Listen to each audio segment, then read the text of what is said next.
Evil is back. The Drool King Lotor has returned with a dark energy that can destroy the galaxy. Our only hope? The Voltron Force, a team of 5 heroic pilots that control 5 awesome robot lions. When Lotor's monstrous road beasts attack, the lions come together to form Voltron, defender of the universe. Oh! Let's Voltron! Oh! Let's Voltron! Oh! Let's Voltron! Welcome, Voltron fans. This is Mark Morrell, your host for Let's Voltron, the official Voltron podcast, in its 11th year now. And I've got my co-host, Greg Tyler. Welcome, Greg. Hello, Mark. Hello, Voltron fans across the universe. It is 2024, and this is our first podcast for 2024. We've got a pretty good one lined up. What do you think, Mark? Yes, of course we do. At some point, we are going to finish all these Voltron Force episode reviews. Which we started 2 years ago. Yes. Because we don't have a podcast every week like we did during the Legendary Defender days, it takes us a little more time. So right. We're in the final stretch, the last 6 episodes. We're going to review episode 21 today, called I, Voltron. And we've got some other fun stuff in store as well. But first, I know it's, end of January as we're recording this. It'll be coming out in early February. How have you been in this 2024 over the holidays? How's 2024 treated you so far? Okay, so far so good. My son Lucas is back at college, spring semester of his junior year. And, we're back to being empty nesters during the week. He comes home on the weekends still because he has a job, 2 part-time jobs. Okay, that's cool. We've got a lot going on. Our daughter is doing lots of stuff with community theater and keeping us all busy with that. And we watched a show she was in recently, and I've had a blast with that. And she's in rehearsals for another one now. So she's a busy kid, and it's just been a lot of fun. We also recently watched a Broadway. Well, it's not a Broadway musical. It is a musical currently playing on Broadway, but we watched it at an area theater recently. It's Beetlejuice. Oh, And yeah, it was a lot of fun. We were fortunate enough to take a Broadway trip, our very first Broadway trip back in October, and this is the first time we've seen after Broadway, seen a Broadway show adapted for a tour. We'd seen some Broadway shows on tour before our Broadway trip, and it's just really interesting to see how they work their magic in a theater that they're not occupying for months on end.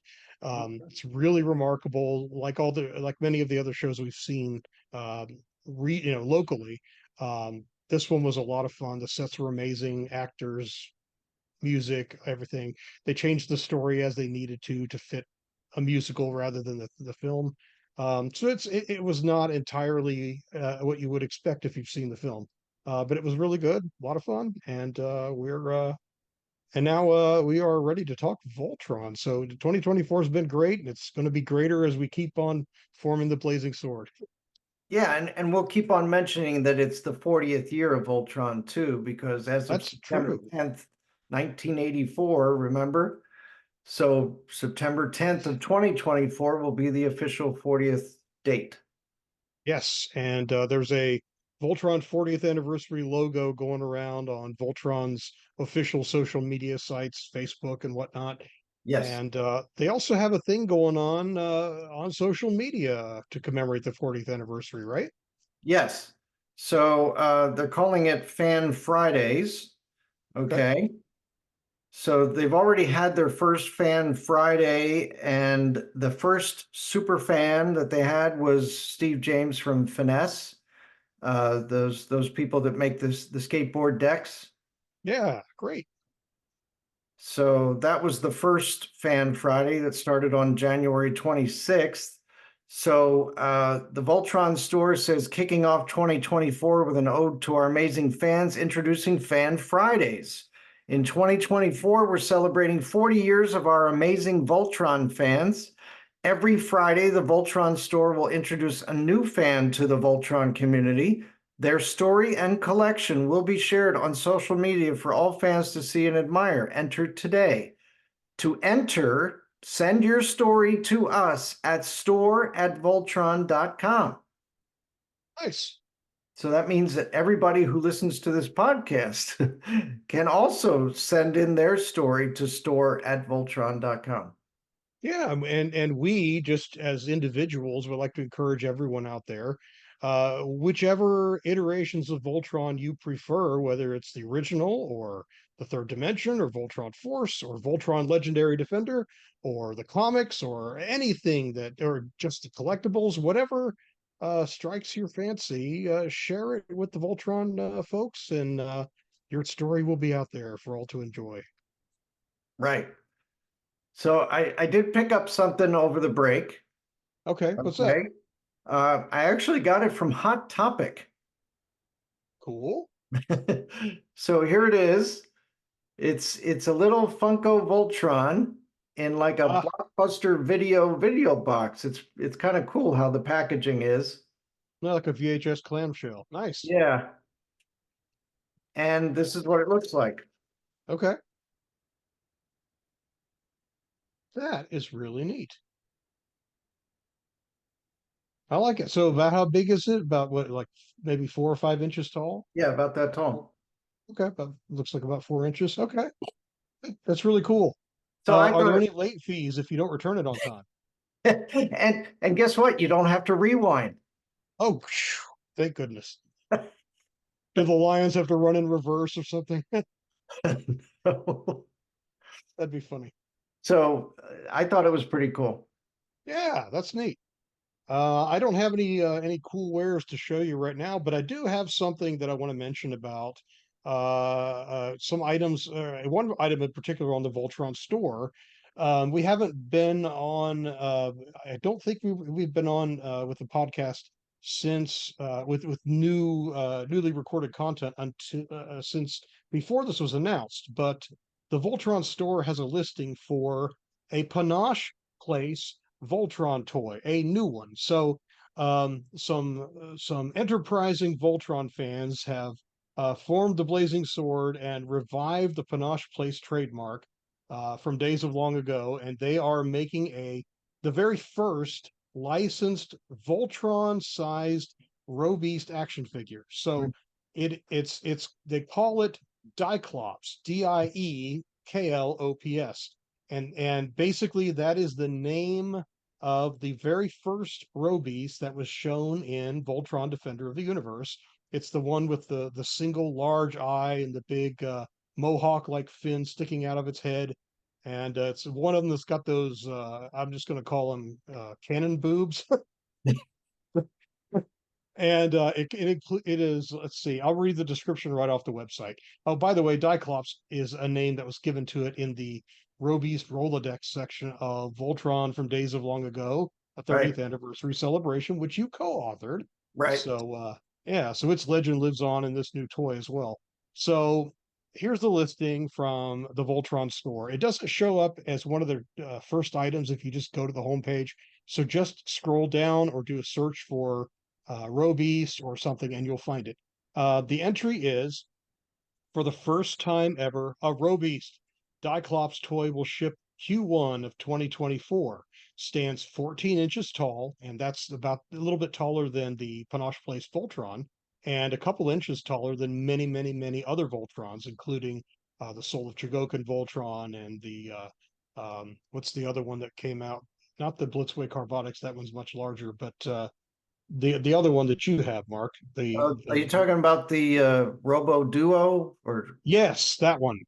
So this is a couple inches taller than that. It would display really well with all of those. The old Matchbox toy, all of them. Anyway, it says stands 14 inches tall, made of vinyl, 5 points of articulation, so it mimics the action figures of the old days, including the old small Robeast figures that Panosh Place had made back then. It includes two 10-inch swords, and there are only 500 being made. It is available for pre-order only on the Voltron store, and it's $60.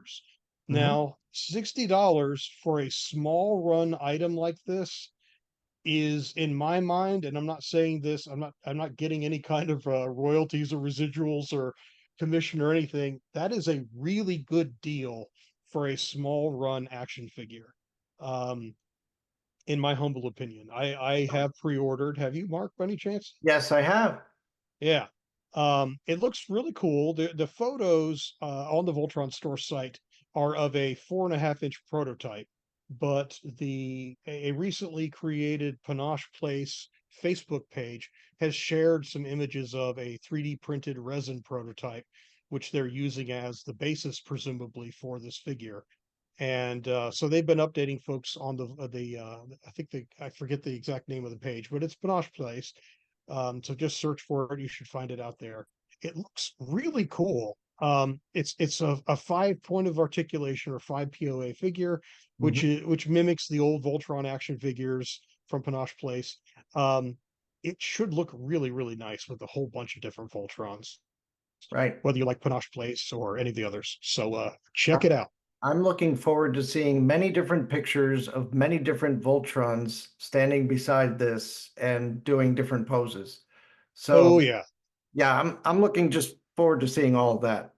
Yep, me too. So pre-order while you can. I have no idea how many they might have, how many pre-order slots they have available, but it is limited to 500. So check it out. Okay, thank you. Sure. And thanks for showing off your new collectible there. Yeah, thank you. So let's start getting into Voltron Force I Voltron episode 121, or the 21st episode of Voltron Force. Yes, it's episode 21 in air date order. It is production number 121, originally aired March 21st, 2012. Directed, as all the episodes were, by John Delaney, whom we interviewed on the podcast a while back. Story by Todd Garfield and Jeremy Corey. The writer is Henry Gilroy. This is his only Voltron Force writing credit, but he's credited with many other animation projects. I've got a short list here just to give people some context. He's done a lot of great stuff. Batman the Animated Series, The Tick, Star Wars The Clone Wars, G.I. Joe Renegades, Ultimate Spider-Man, Bionicle, Justice League Unlimited, Mhm. Star Wars Rebels, DreamWorks Dragons, The Nine Realms. He's been Wow. around and done some great stuff. Wow. As always, yeah, very impressive credits.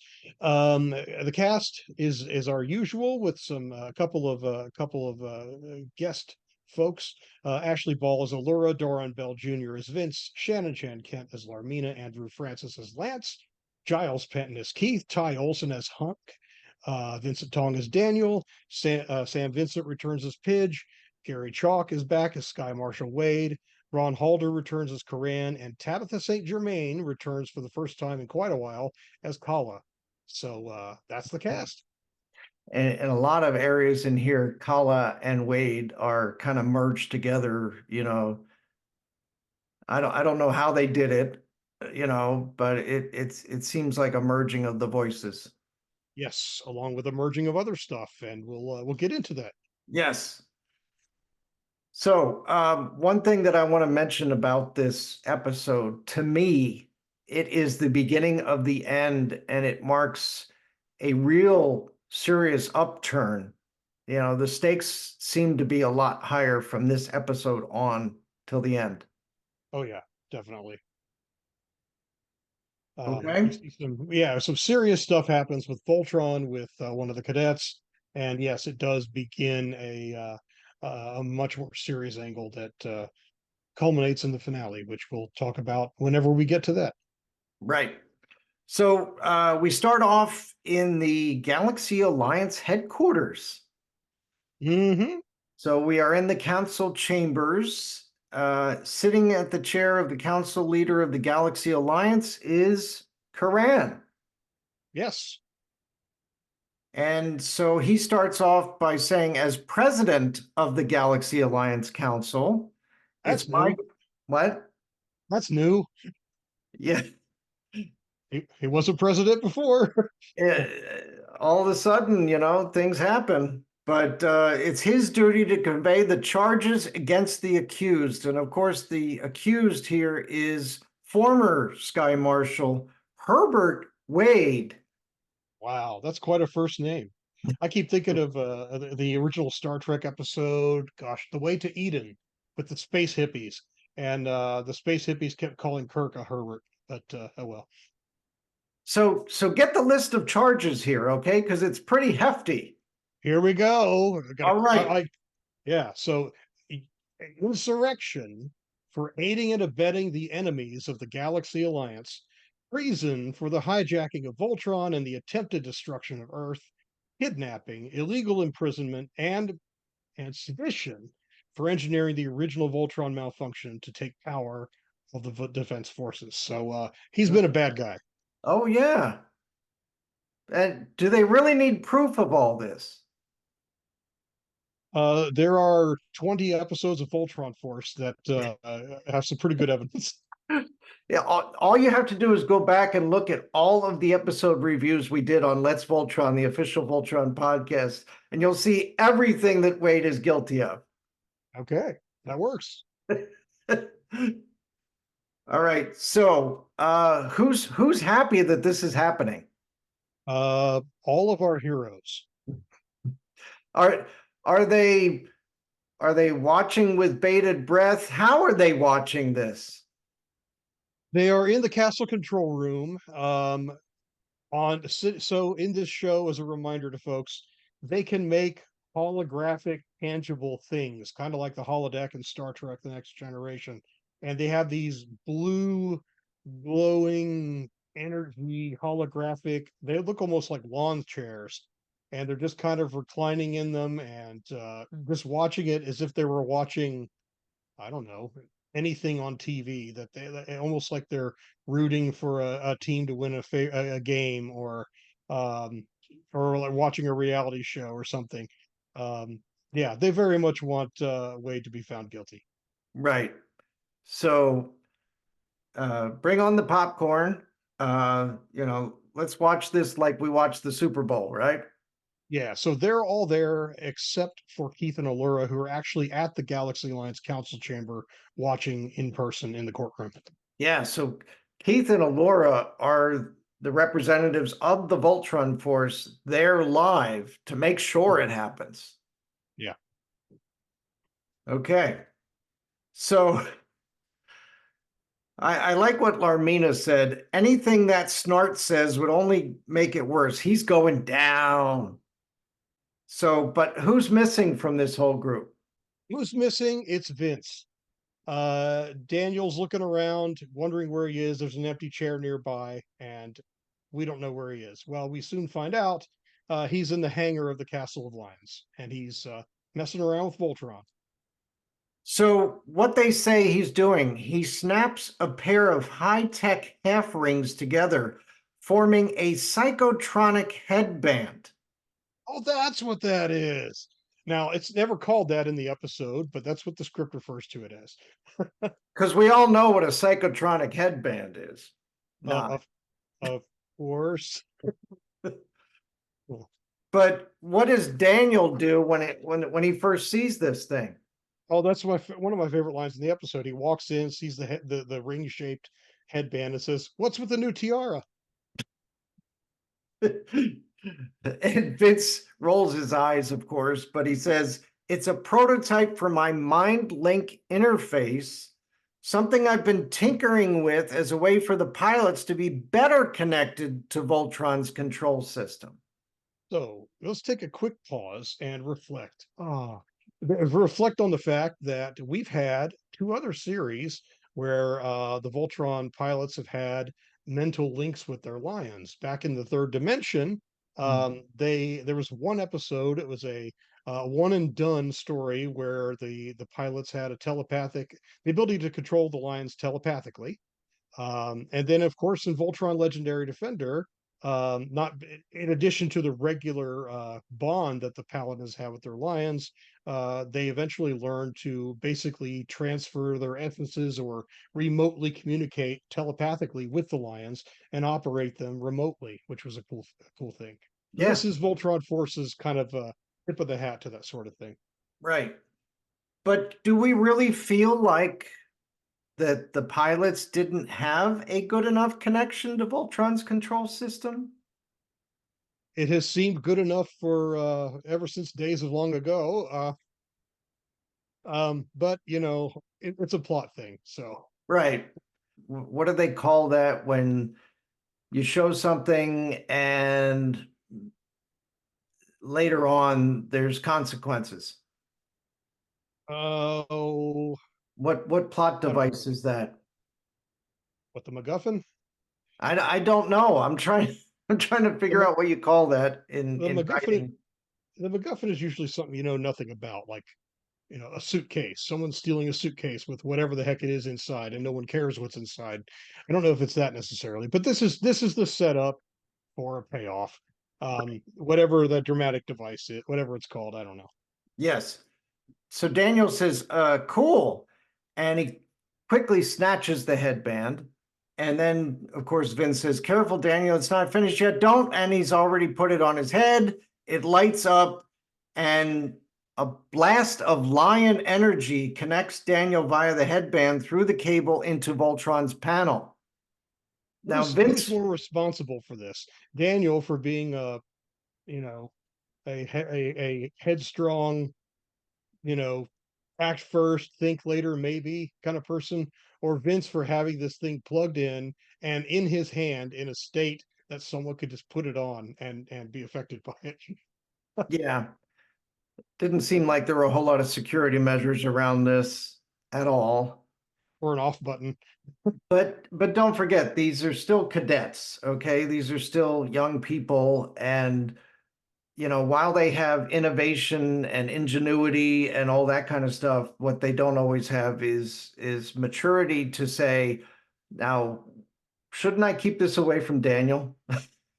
Yes, always say yes. So Vince quickly grabs the cable to break the circuit, but he's caught in the energy and zapped by it as well before yanking the cable out of the plug. The circuit breaks and the energy fades.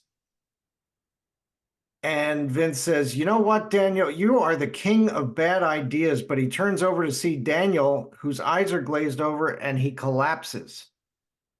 Yeah, that's not good. Yeah. Before this goes to the next scene, there would have been something that was written into the script that could have possibly happened. In the castle control room, the team is still waiting for the verdict for Wade, but Vince would have popped up on the monitor and said, guys, something happened to Daniel, come quick. And then the team would immediately leave and head towards the hangar. Yeah. But instead, what they decided to do instead was cut that part out and go right to where they're in Daniel and Vince's room, and they're all looking over Daniel. Yeah. I don't think that's a major loss. No, I mean, you don't need to know how they got called. They're just there now. right. So everybody's standing around Daniel's bed where he lays catatonic, and Pidge is using a bioscan screen. It's basically a light that goes over Daniel's body to check his vitals and all that kind of stuff. And Yeah, Pidge, like Dr. McCoy's tricorder and little handheld sensor gizmo. Yeah. right. In the case of that in Star Trek, it was always like a beeping sound or beep, and then it would turn off, and then you knew, okay, it got everything it needed. Yeah. You did that beep very well, by the way. So Pidge says that all his vital signs are normal, but he's not detecting any brain activity at all. Now, in any other scene, in any other episode, somebody would have made a sarcastic quip about that and said, you mean situation normal? But this is really serious, so they rightly don't say anything here. And this is what tells me that the stakes are higher in these episodes, because you're right. Somebody like Larmina might have said, isn't that the usual for him? Or something like that. Even the script even mentioned Hunk saying lights are on, but nobody's home. And Lance saying to Vince, it's not your fault. Right? But they don't do that. Yeah, those two lines are not in the finished episode. Nope. Yeah. Instead, it's just Larmina saying, Daniel, come on, wake up. I love the way that they just cut to the chase. And, I think the show sometimes, to keep that humor level or a lighter tone up, sometimes they they use sarcastic quips almost a little too often in some places. They leave them out here, and it's completely appropriate. This is a big deal. Yeah, and I really think Todd Garfield probably had, that in mind going into this. So if there was anything that they did that was just too funny or too sarcastic or too anything and not really serious about the stakes, he would have taken it out. Yeah. Okay. We come back to Daniel's point of view. His eyes are opening and he says, Mhm. oh, my head. But what's he looking at? He sees what he thinks are his hands entering his field of view, but they're Voltron's hands, the heads of the red and green lions. And he's in the hangar. Yeah. And he's really tall. And he looks and he says, okay. And then that's basically the teaser opening that goes to the main titles. Yep. So this is kind of a big deal. Literally a physically big deal. Right. So we come back from the commercial break after the main titles, and we're back to the Galaxy Alliance Council, and we see a lot of generic looking alien species people, right? Yeah, I tried to take a close look at some of them. I didn't Yeah. look at all of them in detail, but I was trying to find some that matched up with some of the character designs that we saw in the earliest episodes. There was a scene in the 3 episode long premiere where Wade is addressing Callan and someone who looks like he might be from Balto, and a couple other characters. And I was looking to see if those distinct designs would show up. I did not notice them. So they really are pretty generic designs here. Yeah, exactly. It was obvious to me they really didn't want any single one of them to stand out. Yeah. Okay. So a gavel bangs and Koran speaks grimly. The accused will rise. And Koran says, Herbert Wade, for the crimes you have committed against the Galaxy Alliance, we find you guilty on all counts. Guilty. Well, with that, Wade's eyes start to crackle and they get that familiar purple glow. And then Wade says, add this to the list. And then all of a sudden there's rumbling all over. The building shakes. It intensifies. One wall implodes and the giant claw of Kala's Roby smashes into the chamber. So yes, this is the Kala lighter Robeast. It's a melding of the Wade's lion Roby or lion creature and Kala's spider Robeast that Mayhawks had created all the way back in the premiere. So it's back with a vengeance. So while this was happening, Keith says, it's that spider creature? It can't be. Right? Now, Yeah. that originally wasn't in the script. Right. So maybe that was just to remind people what that creature was and that they had seen it before. Yep.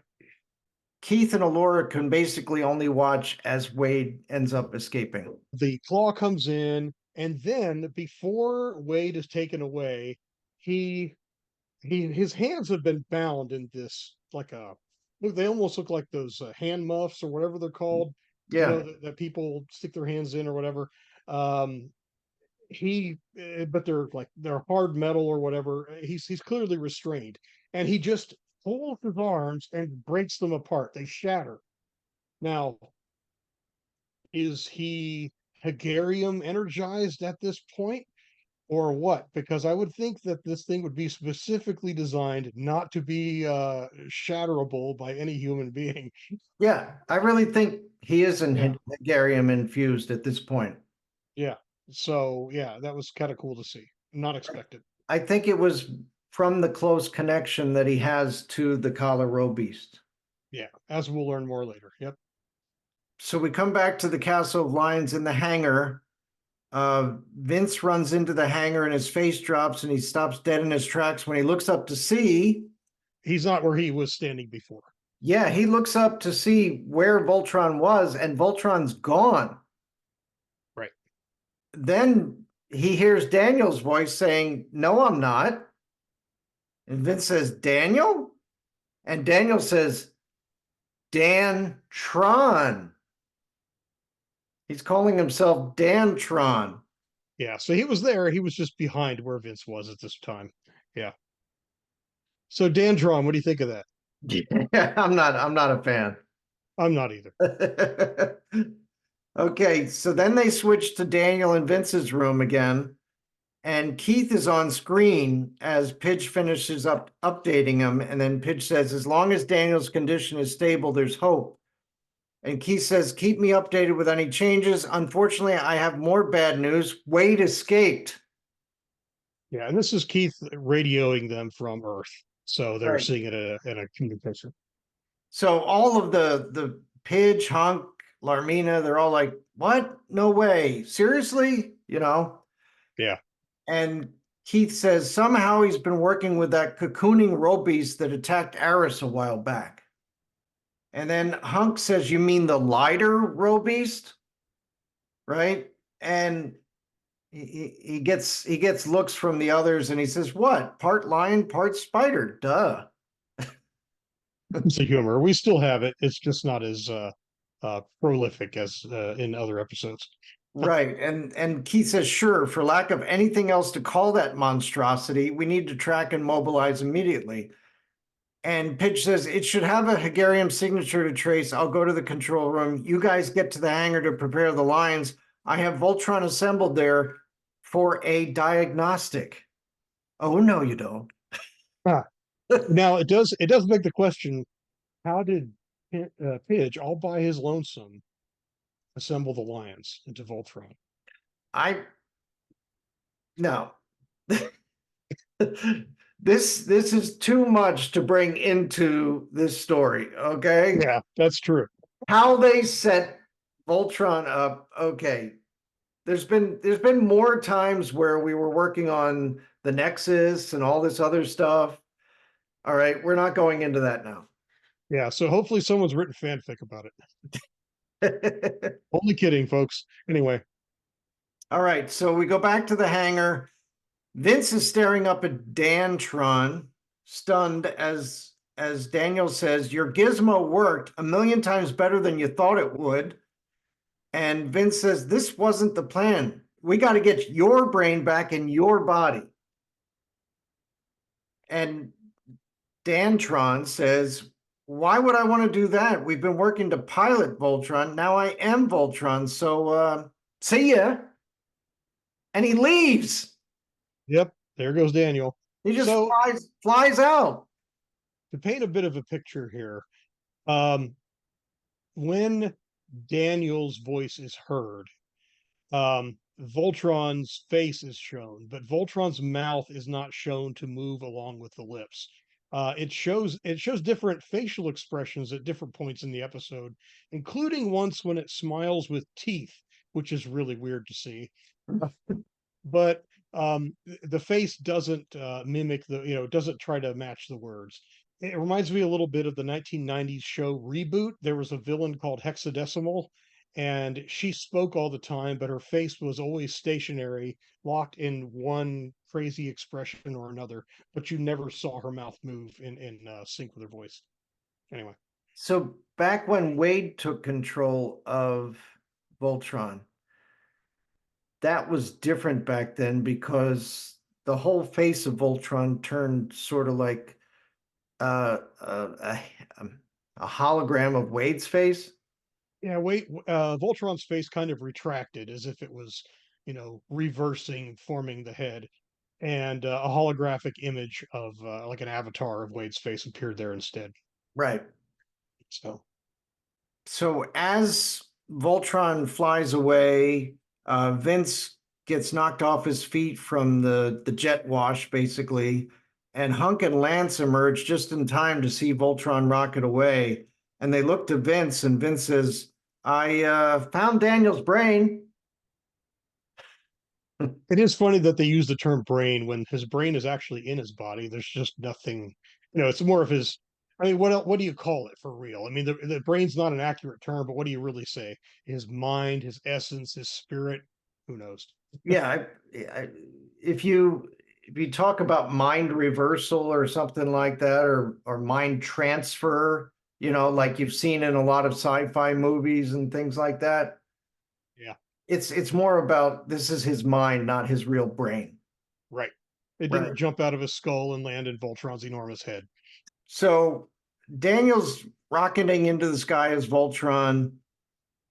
Uh, he starts saying, I'm feet and legs, I'm arms and body, and I'm also the head. All for his own enjoyment at this point. Oh yeah, Back on Eris,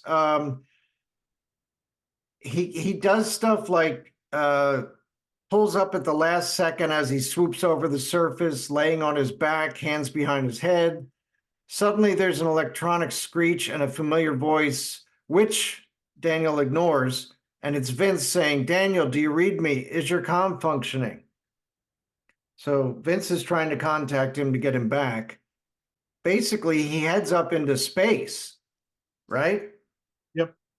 And I will say this, as much as my jaded, you know, 40-something self wants to say, Daniel, you're so stupid.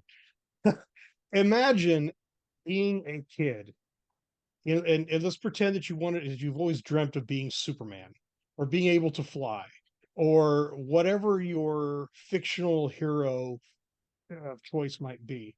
If you woke up and you were in that body and you were a kid, would you maybe consider doing a lot of what Daniel's doing here? I think maybe. And you had all the powers of that character as well. Yeah, I mean, that's almost literally a dream come true for a young person. I mean, So in my mind, Daniel's goal of becoming a cadet of Voltron or of the Voltron Force was to become pilot of the Black Lion. That was his end goal, I think. And this is childhood. even better than he could have imagined. Mhm. In that context, I again, he's a young fella. He's dreamt about this since he was a child and saw Voltron and collected Voltron toys of his own and all that other stuff. This is what he's always wanted. So I get it. Yeah. So what would that be for you? I don't know. I feel like I'm a little too jaded to even be able to guess. How about you? I for me, it would just be nice to be able to not get sick when I go on a ride or something like that at an amusement park. You know, to be able to do those things that other people can do without getting sick, Yeah. you know. Sterner stomach man. Yeah. To be invincible that way, you know what I mean? There you go. Yeah. I can see that. Okay. So they come back to the control room and they can hear Daniel as he's going like Yahoo and all that kind of stuff as he's storming into space. Larmina says, I don't believe it. And Hunk says, well, we can sure hear him. And Vince says, oh, he can hear us. He just never listens to me anyway.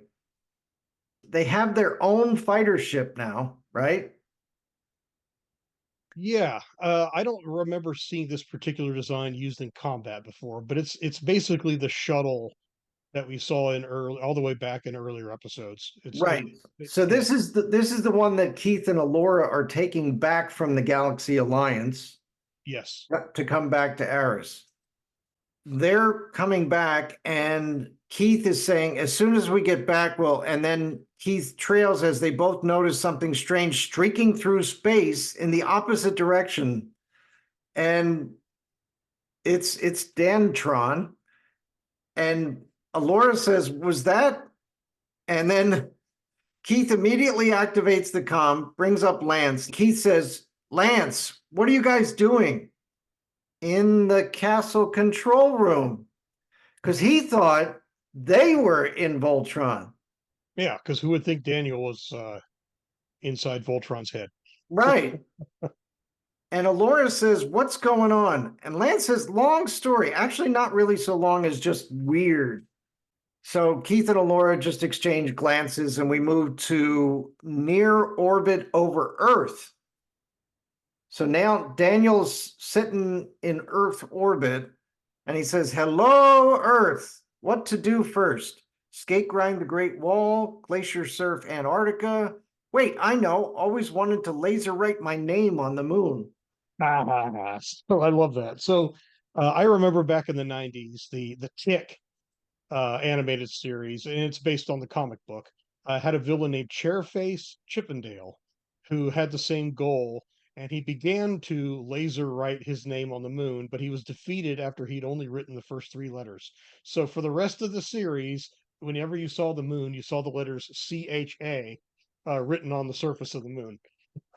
But but anyway, I did look up something because I'm a nerd and I'm proud of it. Can Yeah, I say please. the one thing I know about laser writing on the moon? What's that? There was the movie Hancock. Did you see that? I have not. That was one where Will Smith plays a superhero.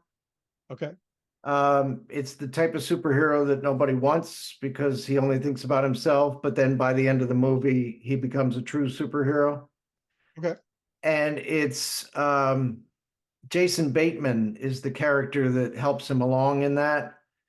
And by the end of the movie, he gets his own logo for his brand Mhm. lasered onto the moon by Hancock.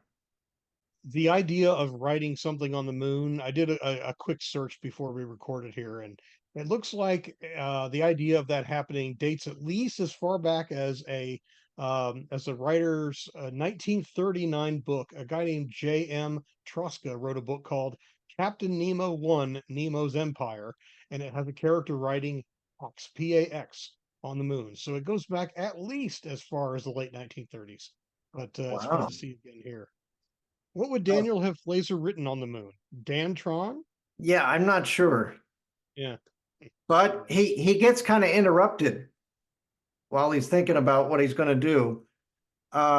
He hears a pilot coming over the airwaves that says, "Repeat, Earth Transport 721 requesting emergency assistance." And he realizes his emergency scanners are active. So he says, I guess playtime can wait. Duty calls, and I am the defender of the universe. So a passenger transport is in the middle of a small fiery meteor storm. The unknown pilot, we don't know who this is, says meteor shower approaching. Mhm. So Voltron basically intercepts and punches the meteors, shattering them until they're all gone.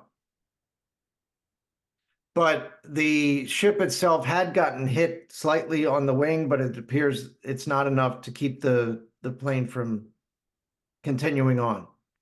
Yeah. So this is very, very much a Superman moment. I almost expect him to help it have a nice safe landing on Earth. You Yeah. know, a classic Superman time or moment. Yeah, so I guess he assessed the situation and saw that they were still able to fly. So all he did was come near the transport, and he says, "Float like a giant robot, sting like a robeast. All the passengers are saying, hooray, thanks, Voltron. He saved us all."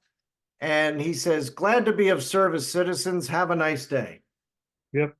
And of course, his walk like or float like a giant robot, sting like a robeast is kind of a tip of the hat to Muhammad Ali, who is famously quoted as saying, "Float like a butterfly, sting like a bee." So that's fun. Right, right. Vince is trying to contact him again. He says, "Daniel, I know you can hear me. Pidge ran a diagnostic on your comm system. You're just not listening." And Daniel says, "Kind of busy defending the universe here." And Keith says, "Daniel, it's Keith. Respond now." And Dan says, "Oh, hey, Keith, just testing the capabilities of Vince's invention." And then back at the castle control room now, Keith and Alora have now joined the Force. They're just watching the screen. It's a two-way video communication. So a two-way communication, all right, but Lance butts in front of Keith and says, "Danny boy, you're actually the robot? You have to tell me what it's like."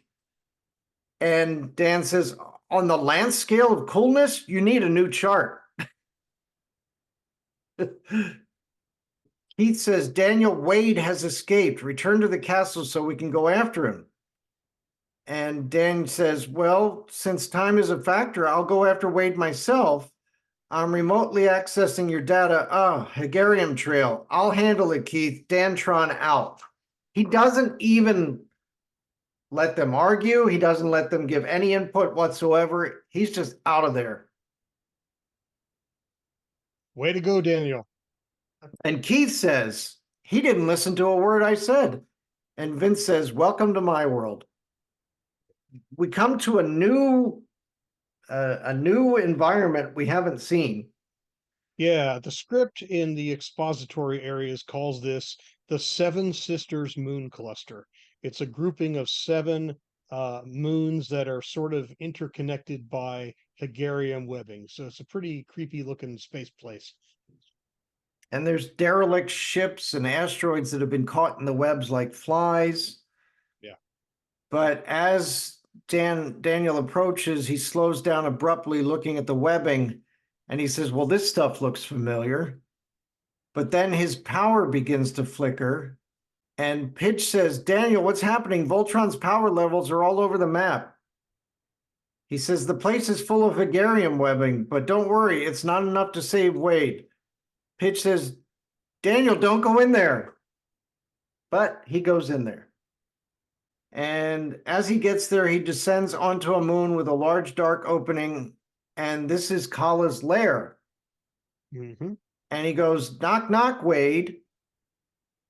So Kala's creepy appendages appear from the hole along with the Doppler voice of Wade and Kala. They're calling it the Doppler voice. That's fun. So when they're speaking at the same time, they're calling it the Doppler voice of Wade and Kala. Yeah, and it's referenced. You see, it says Wade / Kala. Wade's voice. It says in the script, Wade's voice is the dominant, and her voice follows like a creepy echo. Yeah, so that must have been interesting creating that sound design, you know? Yeah. I imagine they recorded one actor first, and then had the second one speak in time to the recording of the first. But Yeah, that must have been interesting. no doubt, the effect is really neat though. So the Wade Kala Doppler says, welcome, Voltron. I'm so glad you found us. And the new improved Wade Kala Lion Robeast emerges, revealing it is immense, having merged with the derelict ships. And Dantron is dwarfed by this massive Robeast. And that is the end of Act 1. Yeah. Now that's what the script says. The lighter still seems to be roughly Voltron sized in the episode. But yeah, it basically looks like they've taken the basic model and added a few bits and bobs here and there. But yeah, it's pretty creepy. Daniel's on his own, and yeah, that's creepy. So we head into Act 2.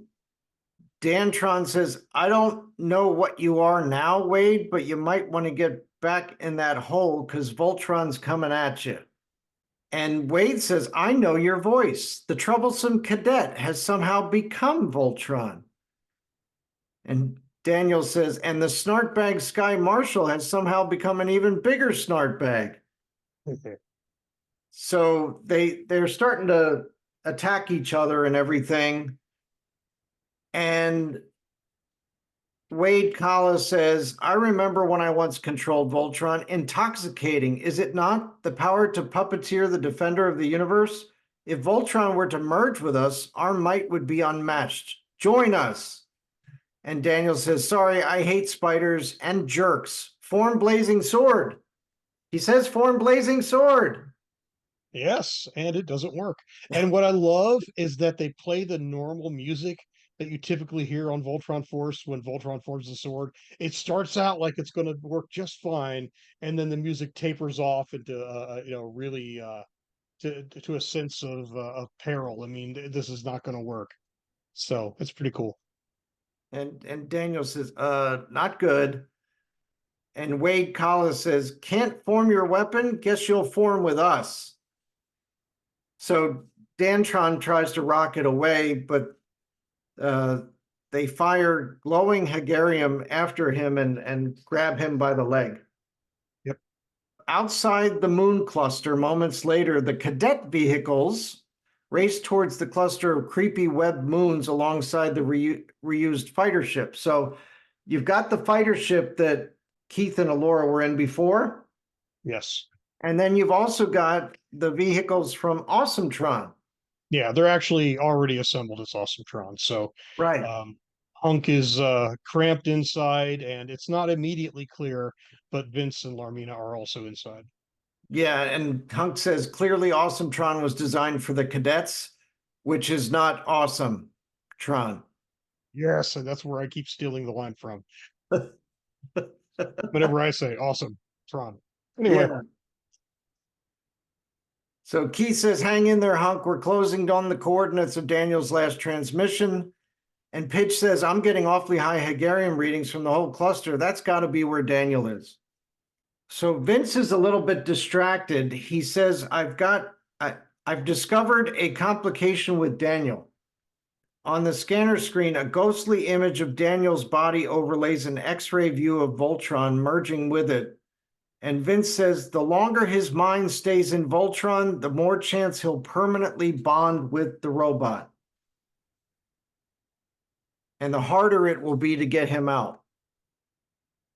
Dun dun dun. So the stakes have gotten even higher. Yep. You could permanently lose the body of Daniel. And you could also permanently lose the ability to form, Voltron from the pilots, and it's only Daniel. Yes. So hypothetically, if Daniel's controlling Voltron, let's pretend that he's not in the predicament that he's in. If Voltron split into the 5 lions, what would happen to Daniel's personality then? Yeah, I have no idea. I don't know.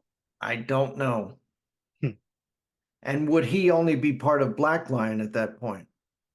I don't know. Or would each lion get a different aspect of his personality, like when Captain Kirk was split into a good Kirk and an evil Kirk in the old days? Or would it actually hurt to have his limbs removed? Ooh, that's a really good point. In the original Voltron, you'd always see the pilots screaming like they were in some kind of agony whenever the lions or Voltron got hit. Yeah, that wouldn't be like good. like he can feel it if things are happening to his arms or his legs or his head. Yeah, that'd be bad. Yeah. All right. So Pidge says, so what'll happen to Daniel's body? And then Larmina, looking worried, activated her comm system. And Larmina says, Anna Laura, do you read? And Alora says, I've been monitoring your communications. So Alora is actually with Daniel's body. Yep. Okay. And Alora says, I've been monitoring your communications. Daniel's body is, and then she says, whatever you guys are doing, do it as fast as you can. Takes her high. Yes. So Larmina says, let's get in there. Punch it, Hunk. Roger that, boss. And then we come back to the surface of Kala's moon, where the Wade Kala Robeast is and Dantron is. And Wade Kala says, it's pointless to resist. And then Dan's trying to get something going. He says, come on now, need a weapon. And he says, maybe a little reconfiguration action. Form red center. He tries that. And that's the very question I was asking, because to form red center, Voltron's got to separate and then rearrange itself and reassemble. So I guess he didn't think it would have been a big deal. So nothing happens there. And then he says to the others, guys, do you read? I can't access Voltron's powers. I need your help. But then Xing Xing, the front legs of the red and green lions, the claws are glowing. So this is like Daniel when he uses his Voltcom power. Yes, I love that connection. The claws on his head. Yeah, and they don't flat out say it. This is because my Voltcom power is claws in my hands. I like that they don't flat out say it, but that's exactly what this is. It's great. Yeah. So he says, hey, wait, this'll work. He gets Wade and Kala saying, give it up, son. It's time for us to become one, for you and Voltron to feel the full power of Hegarium. And then Daniel rockets around and he says, yeah, well, feel these. And he rakes them across the side with his claws. So then Wade Collis says, I've got a few tricks of my own. And Daniel says, face it, Wade, you're just too slow. And then suddenly, Daniel's rockets sputter as he falters, his power flickers, and Wade Collis says, and you're too weak. This is Hegarium country. What drains your power only makes us stronger. So Dantron zooms away and the other beast chases him. And that's how that scene ends. So he's now basically flattening himself to the side of a space freighter. He hides and tries to regain his strength, and he says, need to reroute power somehow. He says, Daniel to Vince, you read, hey, buddy, you out there? But nothing happens. There's nothing but static. Nearby, the Wade Kala Robeast puts the spidery appendages into webbing. Glowing Hegarium energy flows from strands into her legs. The slashing caused by the lions is healed. She kicks off with a renewed vigor, heading towards Dantron. Wade Kala says, attempting to hide as a giant robot is futile, foolish boy. So Daniel decides to fight. He can't fly, so he's going to try to fight. Right. And he says, he, she, it isn't kidding. Well, if there's no flight, then it's got to be fight. So he readies his claws, kicks off the ship, leaping at Wade Kala's back. And before Dantron can reach her, the Wade Kala lighter whirls and catches, flinging him away and into a classic spiral. He flips in and flattens against a web, and his limbs stick to it like a fly. And he's too weak to pull away. And then Wade Kala says, save your energy. We will need it. We come back to Pidge and Larmina. Larmina says, Pidge, which way? And Pidge says, I'm picking up Voltron's power signature, but I have to warn you, it's very weak. And Keith says, we'll take what we can get. So the ships approach, and they see this cocoon. And Larmina says, you don't suppose? And Vince says, unfortunately, I do. Voltron's trapped inside that ball of web. Lance says, awesome, Tron, charge your weapon systems. We'll blast him out. But then Keith says, hold on. We don't know Voltron's condition. A heavy attack might damage the robot or injure Daniel.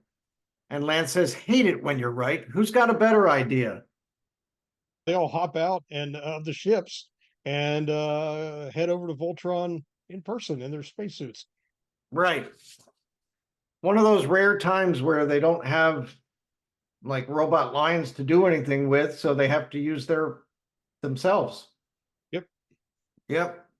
So Keith starts whacking at it with his Volcom sword, and it does nothing. And Pidge says that won't work. This is the same Hegarium webbing we couldn't break with conventional weapons when this thing attacked Eris.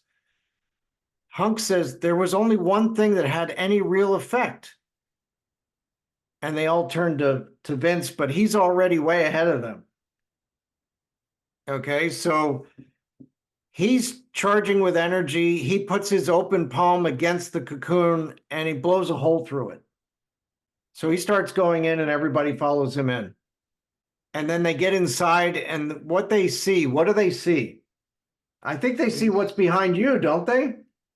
Yes, they see Voltron completely immobile, and its eyes are even closed. The first time I think we've ever seen any Voltron's eyes closed, possibly the only time. There you go. Yes, so That's it.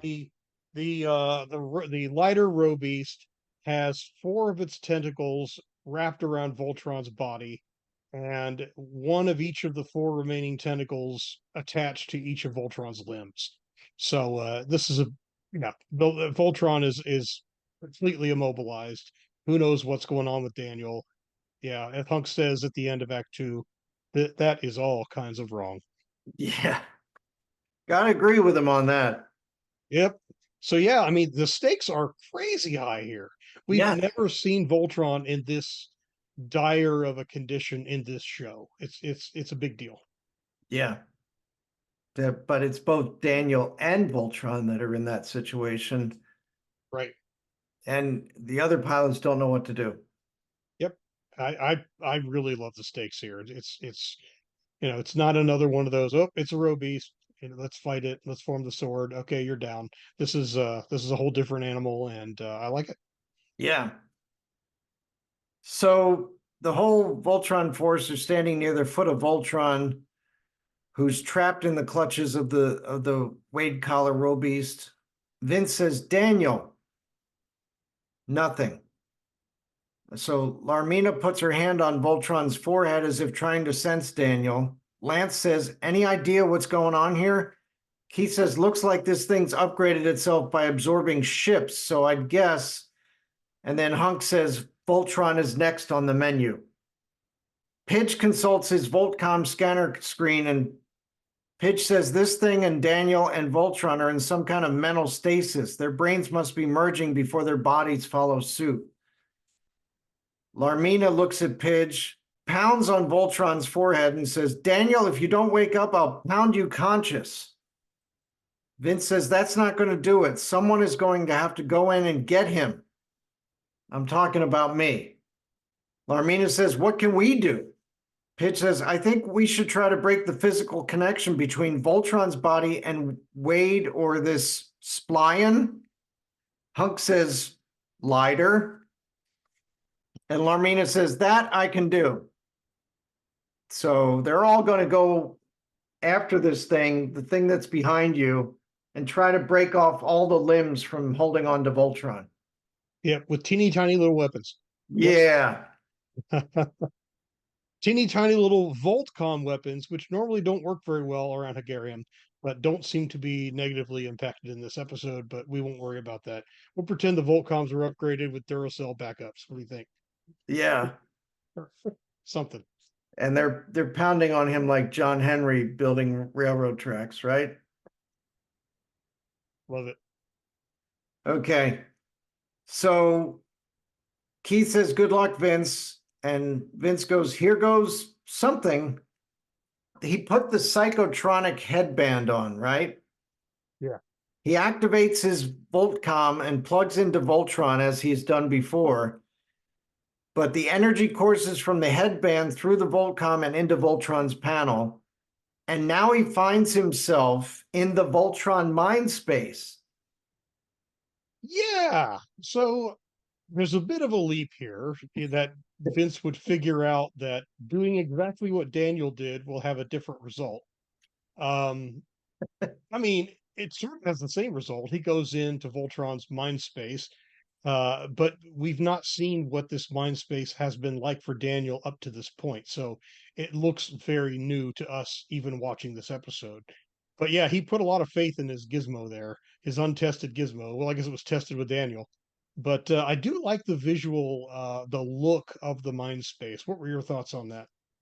So it was just the perfect thing to give us the idea that he was in that mind space, because he's glowing like an avatar. He doesn't need his spacesuit, in the mind space, all that kind of stuff, right?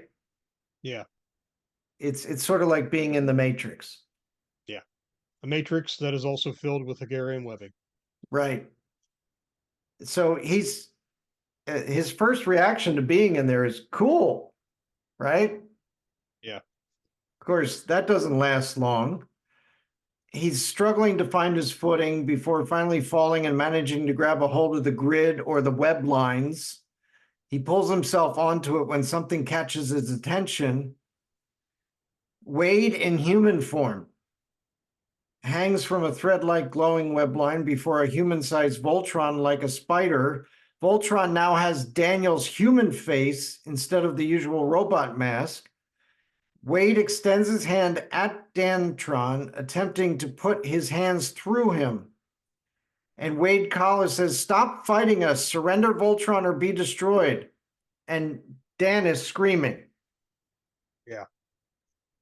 Yeah, this is again, it just shows how the stakes are higher. You never hear these characters scream in pain or agony or anything. I mean, Like, this show was targeted at kids, of course. yeah. This is a big deal. I mean, even I keep saying the big deal is like a drinking game tonight, but in the earliest episodes, when Wade had temporarily captured the Voltron Force on Eris, there's just a little bit of suggestion of Wade striking different members of the team. You might remember. You never hear them screaming out loud or anything like that. We've had characters imprisoned before and in combat with inmates and all that. This is the first time you hear this kind of a scream of agony. So again, this is just showing how the stakes have elevated. So Vince reacts to this using his Voltcom, wiring a finger wire thread and swings on it. So this is a new power of his in this mind space that he can like swing on his strings that come out of his fingers. Spider Vince, Spider Vince. There you go. Right. Vince leaps in to kick Wade away from Daniel. Wade tumbles down and grabs hold of the grid. Vince reacts to turning to see Kala moving up behind him. He grabs Daniel, looks him in the eyes and says, "Daniel, I'm going to need you, like right now." So they close in on Daniel's eyes. They pop open, crackling with Hegarian. So now we're on the outside of the cocoon. We're back to Larmina, and they hear the crackle. She peers up at Voltron's eyes, and Larmina says, "That's not good. Voltron Force, let's break some stuff." So the team continues to hack at the connections. Back inside the mind space, Vince recoils from the Hegarian effect in Daniel's eyes, and Vince says, "What have you done to him?" And Kala Wade, with Kala now the lead voice, says, "Planted the seed of chaos, just as was done to me." So we flash back. What was it? Episode 103 or something like that? Yeah, I think the episode was called Defenders of the Universe, but I'm not quite sure. Okay, so this was on the battlefield, Kala cocooning herself with the Wade Lion Robeast, then also at Wade's office where Wade was getting the Surge of Hegarian. Yeah. This is when it was aired as separate episodes, this was the third episode, but it's the last portion of the long premiere episode, the New Defenders trilogy. Okay, so Wade Kala says, "When Kala's Robeast merged with mine, so too did our minds. Mind control devices are a dangerous endeavor." And of course, we flash back to the regular time, and Vince is there, and he says, "So I've learned." And then Vince leaps up onto another web to avoid Kala. She tries to follow him up on the other side, but Vince kicks through the web, knocking her back down. And Kala says, "Of course, he resisted at first." And Wade Kala says, "But then I realized the strength I gained by merging with her. We have been able to hear each other's thoughts and coordinate our future plans." So while Vince is focused on Kala, Wade leaps up to kick him in the back. Vince falls, but the web turns to catch him. He gets to his feet, grimacing, and says, "Evil plans." Wade and Kala move in, and Wade says, "For some time, our connection was beyond my ability to comprehend, but I had a lot of time in jail to think while I waited in jail." Yeah, so this would explain why in the 13th episode, when Wade had commandeered Voltron, they hadn't done something similar to what we're seeing in this episode, because Wade had not yet fully grasped the nature of his connection with Kala. So Kala moves around behind Wade to join him, and they seamlessly merge together into a monstrous human spider hybrid. yeah, and in the finished episode, it's represented as the lighter Robeast that we've been seeing. So yeah. Mm-hmm. And then they say, our bond really grew there. Now we will merge with Voltron and your friend, which leaves very little use for you. So Wade's hands transform into a terrifying spider claws. Vince activates his Voltcom, his finger cables whip out, and he swings them around. And the script says, like Indiana Jones. With Awesome. Yeah. And Wade Kala leap aside as Vince severs all the webs his finger whips strike, holding his own against them. Outside, the team still works desperately. Pidge hurls a flurry of stars at the Robee's claw, and Pidge says, almost free. Hunk hammers on the Robee's claw attached to the yellow lion, and gets a couple of dents in it. And then Keith and Lance are making real progress, like lumberjacks on a single tree. They take turns, the Robee's claw gripping the red lion, and they're nearly through it. And Keith saying, we need to cut the connection. Now, back in the mind space, Kala battles Vince using the extra limbs to lock up his finger cables. Finally, all his cables are locked up and lunges up to face him. And they say, simple battle rules, someone has to lose.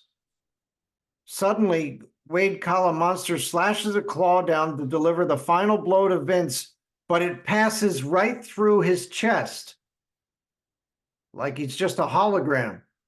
And they say, Yep. impossible. And then the lighter Robeast avatar starts to flicker. So something's going on. Yeah, so don't know what's happening.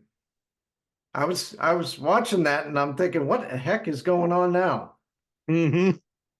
So with that, outside the red lion, one final stab from Keith's sword, and red lion severed. And then we get to green lion.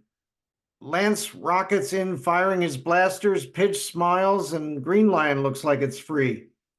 Then Larmina jams her staff into the guts of the Robee's claw, and Lance jumps in to join her, and it looks like blue lion's going to be free. And then yellow lion, Hunk delivers his final hammering, and he's able to smash yellow free with his hammer, and he says, yellow's good to go. But Wade and Kala's avatars begin to fade away even more in the mind space, and they say no, and Wade glares at Vince, who smiles. Sorry, Wade, you were never meant to be a part of Voltron, and you never will be. Yeah, I love the interaction there between the team outside and Vince and everyone inside. So you see that this kind of a two-front assault Right. by our heroes. That's pretty cool. Yep. Vince stretches out a hand and lion energy blasts from his open palm, the final blow to incinerate Wade and Kala. And there's a fading scream as they disappear. Now Vince rushes to Voltron, which stands immobile like a statue. And he says, Daniel, listen to me. You've got to come out of Voltron. And Daniel says, no, I don't. I am Voltron. It was just a power failure. That's why the weapons wouldn't work. He says, no, Daniel, Voltron was trying to tell you something. No one person was meant to control it. That is so true. Yes. Unless you're Pidge and you can somehow assemble Voltron and bring him into the castle for a diagnostic. And Daniel says, you're right, Vince. So what happens is Vince extends his hand, and then when Voltron takes it, a blast of lion energy surges between them. Various images of Voltron as the lion energy courses through the robot's body. Back in the mind space, Dantron transforms into the Daniel avatar. And then Daniel tries to get his wits. His eyes flash very briefly. And Vince says, you all right? Daniel shakes it off. And he says, yeah, and I should have listened to you, buddy. And Vince says, why start now? It's a great line. So a few seconds later, outside the Voltron cocoon, Voltron's eyes glow with the power of the lions. Vince unplugs his Voltcom cables from Voltron's chest to find Pidge and Larmina approaching hopefully. Larmina says, how was the meeting of the minds? Vince says, I got him. Let's blast out of here. So Daniel's mind is now in the tiara. Yeah, he's in the headband. Yeah. Right. So I'm just glad they didn't put some kind of a speaker on it and have the headband talk to them and all that, because that would just be weird. yeah, that would have been really weird. Like in Knight Rider when Kit's microchips were pulled out of the car and they had to put it in a TV. Yeah. Anyway. So the team must have prepared for this at some point, because if you look along the exterior of the cocoon, sliding his Voltcom hand on the surface, slicing a neat tear into the cocoon is Vince. Keith follows just behind, dragging his sword to fully rip the cocoon open and reveal Voltron behind it. So, but on Voltron's leg, tow cables streak in with a magnetic lock to clank onto Voltron's hull. And then we see the rear of the fighter attaching the last of the tow cables. Lance activates a winch and they start pulling Voltron out of the cocoon. Yeah, I think in the finished episode we don't see a whole lot of how all the connections are formed, but we do see the end result of them towing Voltron out. Yeah. Yeah, and Keith says that spider is still attached to Voltron. Keith says, we need to activate Voltron now. And Pitch says, forget it. The big guy's been completely drained of energy. Lance says, need another plan fast. Hunk says, I've got an idea. Pidge, Vince, let's blow us up a lighter. Now, originally, when Hunk says, I've got an idea written into the script, it said, but the squirts aren't going to like it. They didn't use that. Yeah. And then Larmina and Vince exchange uncertain glances, and Larmina says, oh man, not awesome, Tron. And then Keith says, Pidge, Vince, join Hunk and Awesome Tron. So we go over to Kala's body as her limbs twitch. Coming to rest on her eyes, they abruptly flash to life with the glow, and you hear a roar. And at the cocoon, Lance says, we can't hold this thing off forever. The Robeast erupts from the cocoon. Lasers from the fighter blast it. The lighter Robeast swats wildly, grazing the fighter. Voltron is nowhere to be seen during this. The cockpit tilts sharply under impact. Keith struggles to keep the ship in position as Lance and Larmina fire away. Keith says, awesome, Tron, if you're going to do something, do it now. Pitch says, we're doing. Setting Awesome Tron's generator to overdrive. Yeah, that's fun. And that line, the last sentence there, setting Awesome Tron's generator to overdrive, is not in the script that we have. So they had to make it really, really obvious that they're planning to blow up Awesome Tron. And I'm glad they did, because it's not immediately clear. Yeah, exactly. Yep. Right? Yep. I wasn't clear on this. Nope. But then Vince says it's working. And Pidge says begin phase 2. So Keith's fighter gets caught by the lighter, right? Yeah, I believe so. Yep. And then Keith says, hurry, it's got us. They ready for the kill. Weapons fire strikes it in the back. The lighter whirls to see Awesome Tron launching every bit of weaponry it has at the giant Robeast. And its core is glowing bright. Hunk hits all the weapon triggers. Then as the Robeast moves towards him, presses the accelerator lever all the way. And Hunk says, absorb this, lighter. He runs for the back of the ship as the engines engage. Hunk dives out of the rear escape hatch. Was that entirely clear to you that he did that in the show? Oh, heck no. No. No, I didn't see any clear departure of anybody from the inside of it. You just see them in space. Right. And that's really a cost cutting thing. I mean, it's a time saver, and more importantly, a cost saver to not show that extra footage of them exiting however in the world they would do that from that robot. I never had the impression that Awesometron was anywhere nearly as big as Voltron. So patches and stuff like that would have been really, really obvious in the assembled robot, I would think. So it was kind of magic how they got outside. So the Awesometron races into thundering head-on collision with the lighter. Immediately, the lighter plugs her appendages into the vehicle, pulls it to her torso to absorb it, and they say, "Fools, you've only made us more." And then all of a sudden, kaboom! And Awesome Trod explodes with a massive explosion. The lighter screams as pieces of absorbed ships are blasted off of her. And then Hunk, Pidge, and Vince say, "All awesome." And then Vince says, with a melancholy sound, "Tron." Hmm. They Oh, all no. salute their fallen comrade. Yes, Awesome Tron was pretty awesome. I do wish I had a better name, but it works. So Larmina says, "The brains did good." And then Keith says, "But Wade's lighter is reforming." And Lance says, "We need to finish Wade off." But Keith says, "I don't like it any more than you, but we got to get Voltron home and Daniel back in his body." Oh yeah, that. Yeah, So this third even, act is so full of stuff. Yeah, you almost have to be reminded. Oh yeah, Daniel. yeah, so even though you see bits and pieces of this coming back together again, you never see it fully formed because they're leaving. Yeah. So we get back to the Castle of Lions in Daniel and Vince's room. The comatose Daniel lays unconscious, wearing Vince's headband, which is plugged into Vince's Voltcom. Daniel's monitor is beeping very slowly. The Force stands beside the bed anxiously. Vince is concentrating, activates his Voltcom, lighting up the headband. The blast from the cables through the headband engulfs both boys for a beat, and then Vince slumps exhausted. And Larmina says, "Was that supposed to happen?" I don't think anyone knows. Yeah. And Vince looks up to the others and nods. Daniel still hasn't budged. Vince speaks barely audible. He says, "Wake up, Daniel."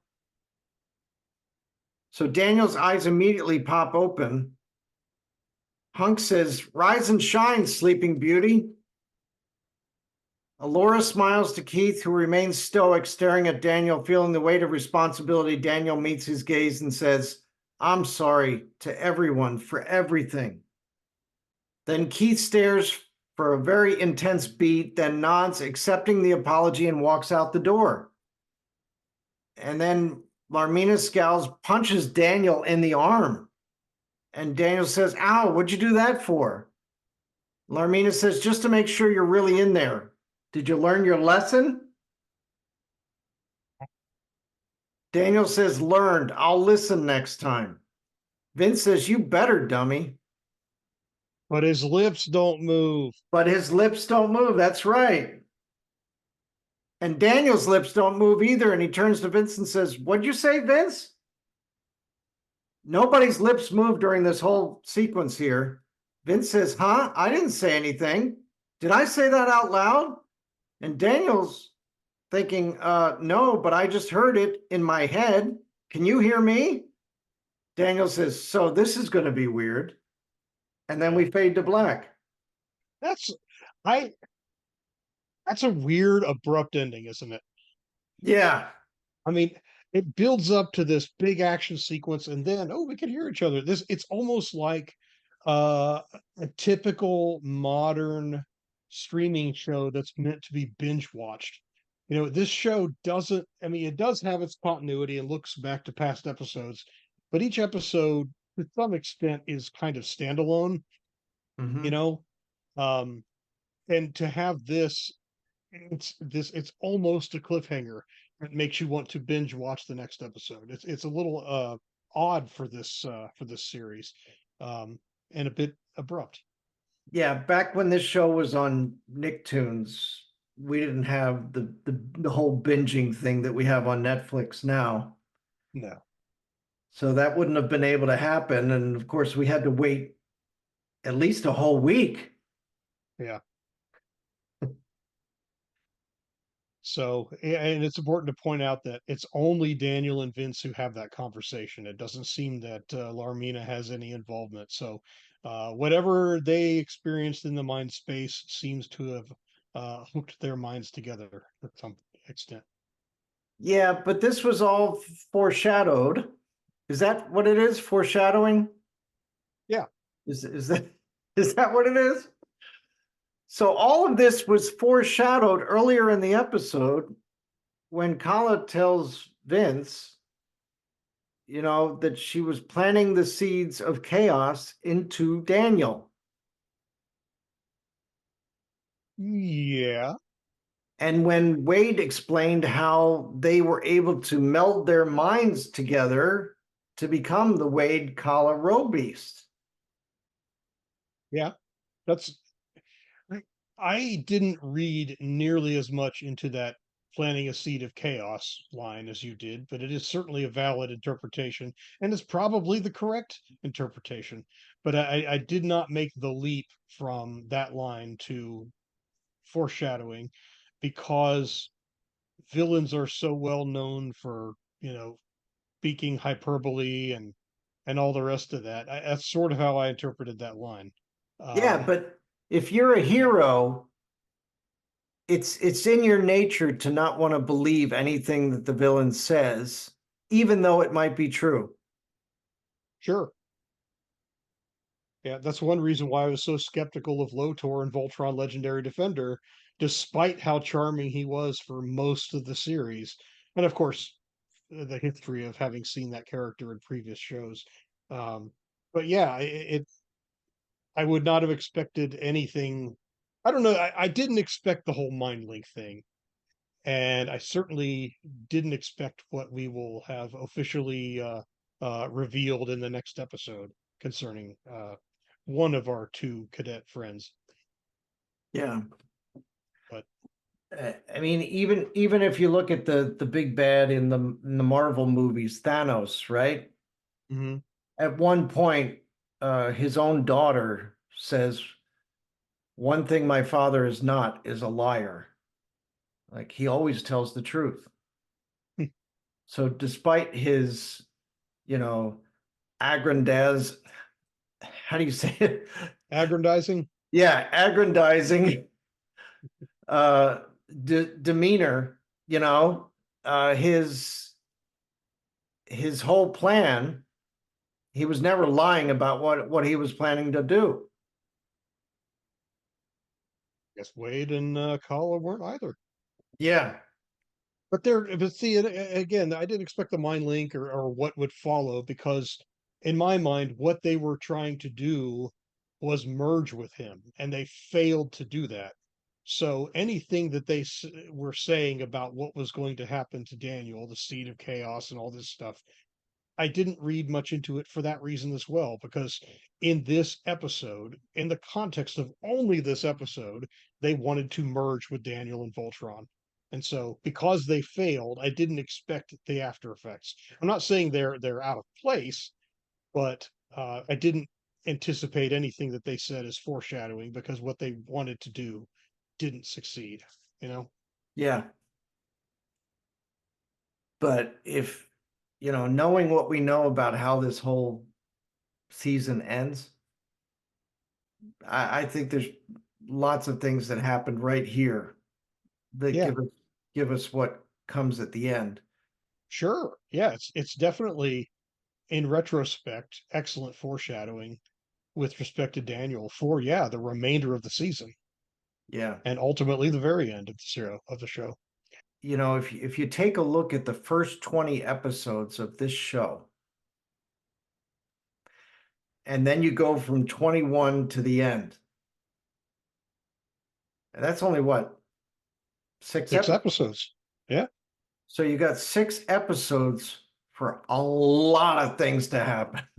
Oh yeah. I mean they kind of kept things at a steady pace in the first 20, and these last six they're just bang bang bang bang bang. I mean it's like they decided to make up for being a less serialized show earlier on and really increase the serialized nature of it at the very end of the show. And Yeah. I wonder how much. I mean, we can see the dates on these scripts. This was written, I believe, the first draft was in September 2010. Mhm. So 6 months, I think, before the show premiered, the series premiered. Yeah, And this is the fourth draft script from mid-October of 2010. So again, 5 months ahead, or I'm sorry, what is it? Doing some quick math, about 7 months ahead of yeah, the premiere. So my math was a little off. But in any case, nearly a year in advance. I mean, I was originally gonna guess that did they rush to this ending with some kind of suspicion that the show wouldn't continue after the first season? I mean, there's a cliffhanger here, so I really think that that was in the plan to have a second season. So I don't think the pacing was influenced directly by any kind of knowledge of the show not continuing. But it is quite a shift starting yeah. in this episode. Do you think it was in the original plans also for them to have like the first 13 episodes kind of split from the second 13 episodes, the way they did it, where you came back from a break and then you saw the second half? I don't know. I don't think the people who make the show have much control over how it winds up airing, you know? That's what I think. I think this was all Nicktoons idea as to how Yeah, how they were going to present it. yeah, and those decisions can be made well after the season had been finished, you know, Mhm. after any of that kind of stuff would have been done after the fact. I mean, it's like Legendary Defender. I believe that Joaquin and Dos Santos and Laura Montgomery had mentioned that the show was written in Legendary Defender was written as 3 26 episode production blocks, and how it wound up getting divided into what would have then been 6 13 episode seasons that again evolved into 8 seasons, where the middle four were Yeah. 6 and 7 episode, mini seasons. That would not have been in the cards when they were making the show. They would have had no idea how that would pan out. Yeah. It, it's always strange to me how you decide to distribute something and how often, and and now in today's age, it's all about binging, or it's about now you got several streamers that are doing it where they'll release like the first and second episode or the first three Mhm. and then go to a weekly format after that. Yeah, You know, it's all over the place now. it's just crazy. I mean, back in the day when we were kids, Yep. you would always count on new seasons of things starting in September, right? With the beginning of school. It was like it went with the school year. Yeah. And around Christmas time, it would, of course, stop. And then there would be all kinds of Christmas specials and Christmas shows and all that kind of stuff. You'd come back in January to new episodes again. And they had certain months were like the big months, for big episodes, like the Yeah. the November sweeps, Right. I think or February and May the also. May Yeah. sweeps, Yeah. Yeah. and you would have 26 episodes in that season. Yeah. I mean, cartoons were an exception. Like the weekly Saturday morning cartoons would typically have 13 episode seasons, but even that is a bigger number than what a lot of modern shows have. I mean, I've followed some of the Star Trek shows. I mean, in terms of production, not so much in terms of watching, and they seem to be what 10 episodes at most in a season. Some of these Star Wars shows are what 8 episodes a season. Mhm. Um, I mean, they put a crap ton of money into each and every episode, so they're Oh yeah. concentrating the money in smaller episodes and hopefully concentrating the writing in a good way. But yeah, the landscape is so different now than it was 30, 40 years ago. Yeah, but when we did 26 episodes in a season, Yeah. didn't it seem like there were always a couple episodes here or there that just seemed like they were throwaway episodes that like it really didn't add to anything to the main plot that was moved along in the show? It could have just been a one shot episode that could have happened anytime. Yeah, but I would say more than that. I mean, shows were not as serialized at that time as they are now. I Yeah. mean, the original Star Trek, there was very little impact from one episode on anything that followed. Next Right. Generation in the 80s, 20 years later, same thing. There Yeah. was some evolution of the characters, but the shows were basically standalone. Yeah. Pick your live action show, Magnum PI, Knight Rider, uh, unless it's a daytime drama or primetime soap like Dallas or Knots Landing or something, the shows didn't have that tight continuity like they do these days. Yeah. So, But it definitely seemed like when we started Voltron Force, like the whole idea is that by the end of this, some of these cadets might be full-fledged Voltron pilots. yeah, I mean, the writing was on the wall from the very premiere episode. I mean, that was something that was going to happen. We just didn't know when. Yeah. So what do you think of this episode overall? Overall, like I said, wow, what a shift from the previous episodes as to the stakes are way higher. We're getting close to some kind of big thing happening here. Yeah. And a lot happened in this episode, and there was some dangerous stuff going on. Yeah, very little levity. When it was there, it was tastefully done. Yep. But yeah, I did want to point out one quick thing about this episode and the Voltron Force comics by Viz Media. Okay. So there were 6 little readers that looked almost like Reader's Digest, but really thin, Right. of pretty lengthy comic stories for Voltron Force. And the interesting thing about those comics was that they were each one kind of built on the previous ones. And what's a little odd is trying to fit where those comics would fit in the season of Voltron Force. And what's a little bit odd is there's a bit of a continuity hiccup in that Awesometron appears in 2 of the 6 comics. And when it's not there, it's not because it was destroyed or anything. They just didn't need it in the story. However, Daniel has his Hegarian. Spoilers. The impacts of what happened in this episode are very evident to the cadets in all 6 of those comics. Okay. So the after effects of this episode with respect to Daniel are very much part of those comics. However, the after effects on Awesometron are not, because it's there at the same time. So obviously the real reason is it's a hiccup, but maybe in between a few of these episodes they had maybe a backup Awesometron or something. I don't know. If you have to fit them in, that's one possible rationalization. Okay. That's all. So I'm glad they didn't try to line up the comics to the actual show, and try to make them interconnected. Yeah, especially given that the show only had the one season, it would have. Right. Yeah, each publication or production needs to be able to stand on its own, and I think that the comics worked really well as their own thing. Yep. So, all right. Well, that's going to do it for us for this week. all right. I, Greg, and you, Mark, are done reviewing Voltron.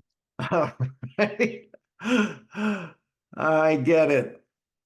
Wah, wah. All right. So join us next time when we are probably going to do something off the beaten path, right? Yes. We have a couple ideas in the works. We're not sure how they're going to pan out in terms of what lies just in the very next episode, but we got some exciting stuff planned, and of course we'll finish up Voltron Force along the way too. So yes, we will definitely finish up the episode reviews for Voltron Force in 2024. Okay, that's a noble goal. Okay, well, thanks for joining us, and we'll see you all next time on Let's Voltron. Let's go.